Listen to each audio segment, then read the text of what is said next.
భగవద్గీత సాంఖ్యయోగం. శృతి విప్రతిపన్నా తే యథా స్థాస్యతి నిశ్చలా సమాధావచలా బుద్ధిస్తదా యోగమవాప్స్యసి. దీని అర్థం, మీ బుద్ధి వేదాలలోని విరుద్ధ వాక్యాల నుంచి విముక్తి పొంది స్థిరంగా సమాధాన స్థితిలో నిలిచినప్పుడు మీరు యోగాన్ని సాధిస్తారు. ఈ శ్లోకానికి సంబంధించి నిజ జీవిత ఉదాహరణకొస్తే, ఒక విద్యార్థి ఎప్పుడూ ఇతరుల అభిప్రాయాలతో కన్ఫ్యూజ్ అయ్యేవాడు.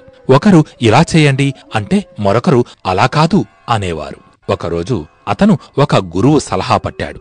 ఇతరుల మాటలు కాకుండా నీలోని సత్యాన్ని అనుసరించు, స్థిరమైన మనస్సుతో నిర్ణయాలు తీసుకోవడం నేర్చుకో అని.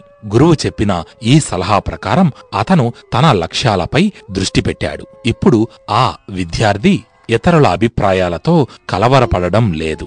ఈ శ్లోకం నుంచి మనం తెలుసుకోవలసిన పాఠం ఏమిటంటే, 1. స్థిర బుద్ధి, బాహ్య అభిప్రాయాలు, విరుద్ధతల నుంచి విముక్తి పొంది స్థిరమైన మనస్సు కలిగి ఉండటం. 2. సమాధి స్థితి, ఆందోళనలు లేకుండా ఏకాగ్రతతో పనిచేయడం. 3. యోగ సాధన, అనగా యోగం అంటే మనస్సు మరియు బుద్ధి స్థిరత్వం అవసరం. ఈ విషయాన్ని మన నిత్య జీవితంలో ఎలా అన్వయించుకోవాలో గమనిద్దాం. నిర్ణయాలు, ఇతరుల ప్రభావం లేకుండా స్వయంగా ఆలోచించి నిర్ణయాలు తీసుకోవడం. ధ్యానం, రోజుకు 10 నిమిషాలు ధ్యానం చేయడం ద్వారా మనస్సును స్థిరపరచుకోవడం. 3. ప్రాధాన్యతలు, జీవితంలో ఏది ముఖ్యం అనేది స్పష్టంగా నిర్ణయించుకోవడం. ఇక ఈ శ్లోకం స్థిర బుద్ధి యొక్క ప్రాముఖ్యతను నొక్కి చెబుతుంది.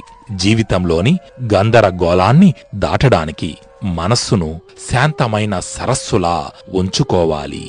జై శ్రీకృష్ణ.